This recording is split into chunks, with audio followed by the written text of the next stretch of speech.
Bismillahirrahmanirrahim. Assalamualaikum warahmatullahi wabarakatuh.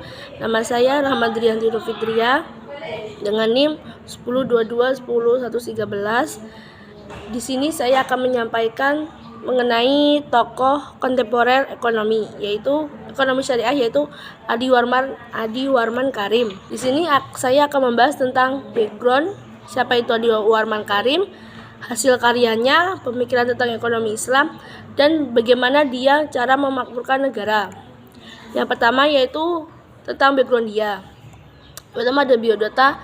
Nama dia adalah Adi Warman Karim, lebih lengkapnya Insinyur Haji Adi Warman Karim, SE, MBA, MAEP. Beliau lahir di Jakarta 29 Juni 1963. Dia sekarang berumur 60 tahun.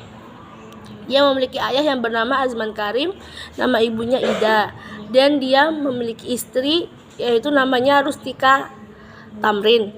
Dia sudah dikaruniai 3 orang anak. Yang pertama ada Abdul Bari Karim, yang kedua Azizah Mutia Karim, yang ketiga ada Abdul Hafiz Karim. Adi Warman Karim ini bisa dikenal dengan Adi. Beliau adalah konsultan ekonomi syariah atau seorang ahli ekonomi syariah Indonesia. Kemudian Adi Warman Karim memiliki nama lengkap yaitu tadi Insinyur Haji Adi Warman Karim, SE, MBA, MAEP. Dari nama tersebut terdapat beberapa gelar baik di depan maupun di belakang namanya. Yang pertama ada gelar SE, yaitu dia mendapatkan gelar ini di IPB atau Institut Teknologi Bogor. Adi mengambil jurusan sosial ekonomi pada tahun 1982. Namun dikarenakan nilainya jatuh atau turun pada tahun berikutnya, ia berusaha melepaskan diri dari pergaulan teman-temannya dengan menyibukkan diri. Kemudian ia mengambil kuliah lagi di Fakultas Ekonomi di Universitas Indonesia pada tahun 1983. Maka dia itu mendapatkan gelar SE. Kemudian ada gelar MBA. Pada tahun 1988, Adi Warman juga menyelesaikan pendidikannya dan mendapatkan gelar MBA di European University Belgia. Kemudian ada gelar MAEP itu dia mendapatkan gelar pada tahun 1992. Adi Warman memperoleh gelar S2 yang kedua di Boston University Amerika Serikat atas beasiswa yang dia mendapatkan. Beasiswa itu bernama USAID dengan jurusan pendidikan master bidang keuangan. Terus yang keempat, pada tahun 1986 beliau memperoleh gelar insinyur di Institut Pertanian Bogor IPB. Kemudian pada tahun 1985 ayahnya meninggal akibat kanker yang dideritanya. Kemudian Adi Warman itu berasal dari keluarga yang mempunyai latar belakang pendidikan hukum. Ayahnya tadi yang bernama Azman Karim merupakan seorang jaksa yang kemudian memilih menjadi seorang pengacara. Adi Warman menikah dengan Rustika Tarim, yang Rustika Tarim itu merupakan lulusan sarjana psikologi di Universitas Indonesia. Ia juga merupakan sosok yang mempunyai kegemaran belajar. Maka dari itu ia mendapatkan banyak gelar yang ia peroleh dari ia menimba ilmu di berbagai universitas, baik di dalam maupun di luar negeri. Kemudian Adi Warman sendiri juga memiliki beberapa karir yang sangat baik. Saat ini ia dipercaya menjadi wakil komisaris utama di Bank Syariah Indonesia. Dia menjadi anggota Dewan Syariah Nasional MUI serta Dewan Pengawas Unjibat Lembaga Perbankan Syariah. Di luar itu, ia giat menulis dan memberikan pelatihan dan menjadi dosen tamu di berbagai perguruan tinggi dalam maupun di luar negeri. Adi Warman mulai menggeluti karirnya di bidang perbankan syariah pada tahun 1992 sebagai staf lead bank di Bank Muamalat. Serta sebelumnya dia juga sempat bekerja sebagai pegawai di Badan Perencanaan Pembangunan Nasional.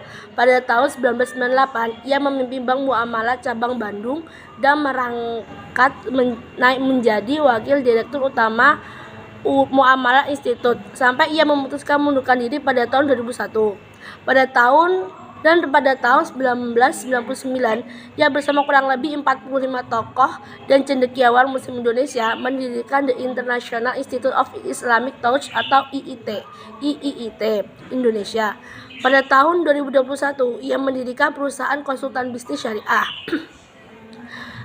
yaitu Karim Consulting Indonesia yang telah membidani lahirnya beberapa unit syariah di sejumlah bank Indonesia. Yang kedua yaitu hasil karya atau beberapa karya sudah ia hasilkan. Hasil karya yang dihasilkan oleh Adi Warman Karim yaitu buku dan karya ilmiah lainnya. Pertama seperti sejarah pemerintahan Islam, ekonomi Islam yang di dalamnya membahas tentang suatu kajian kontemporer. Kemudian ada ekonomi mikro Islam dan ada ekonomi Islam suatu kajian ekonomi makro. Tulisan tersebut merupakan bahan kuliah wajib di berbagai perguruan tinggi tempat dia mengajar. Kemudian juga dia ada membuat buku mengenai bank Islam, yaitu mengenai analisis fikih dan keuangan. Selain menulis buku yang disebutkan di atas, Adi Warman telah menulis lebih dari 50 artikel tentang ekonomi Islam dalam berbagai forum nasional maupun internasional yang membicarakan tentang ekonomi Islam.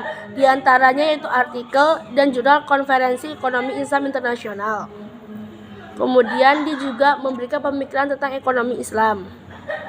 Menurut Adi Warman, ajaran Islam bukan hanya sebatas pada hubungan antara seorang manusia dan penciptanya saja, melainkan berisikan pula hubungan antara manusia dengan manusia yang lainnya atau kita dengan habdun minanas.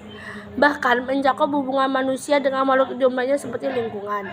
Maka dari itu, Islam merupakan sebuah cara hidup yang di dalamnya mengatur seluruh isi kehidupan umat manusia, sehingga tak ada satupun sisi kehidupan yang dimiliki oleh manusia yang tidak terhubung dengan ajaran Islam, termasuk aspek ekonomi.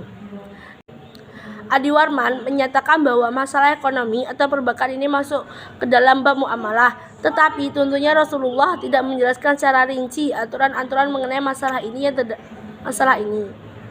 yang terdapat dalam Al-Quran dan Sunnah hanya penjelasan prinsip dan filosofi dasarnya saja, serta menegaskan larangan yang sifatnya wajib untuk dihindari. Namun, dalam sejarah perekonomian umat Islam, kegiatan pembiayaan dengan menggunakan akad sesuai syariah merupakan suatu kebiasaan atau tradisi yang telah dimiliki umat Islam sejak zaman Rasulullah. Sebagai contoh dari praktek tersebut, yaitu menerima titipan harta, meminjamkan uang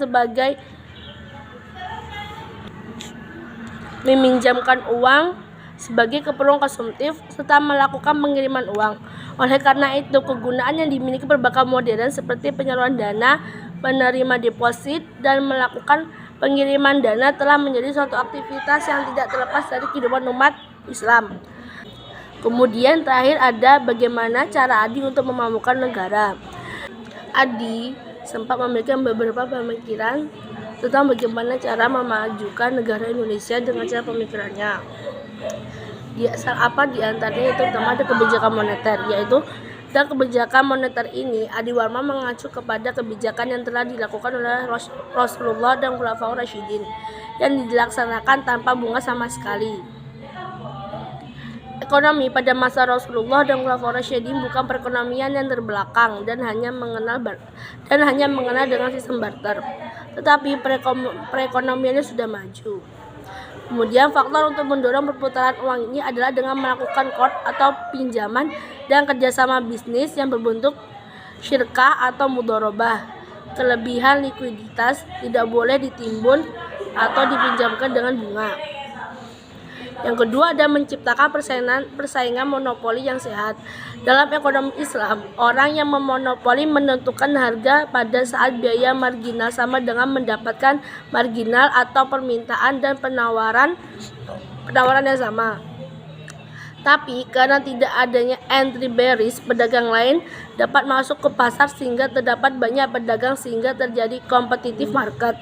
Di samping itu, Islam tidak mengenal adanya halangan untuk berbisnis, sehingga siapapun boleh melakukan bisnis asal bisnis itu secara halal. Kemudian yang ketiga ada kontrol devisa dan ekonomi Islam. Ketika negara-negara Asia termasuk Indonesia terkena dengan krisis moneter, IMF menyarankan agar negara-negara tersebut mengambil langkah dengan menetapkan kontrol devisa dan sistem kurs yang tetap. Meskipun tidak populer akan tetapi setidaknya dapat mengurangi terjadinya krisis moneter di negara yang bersangkutan.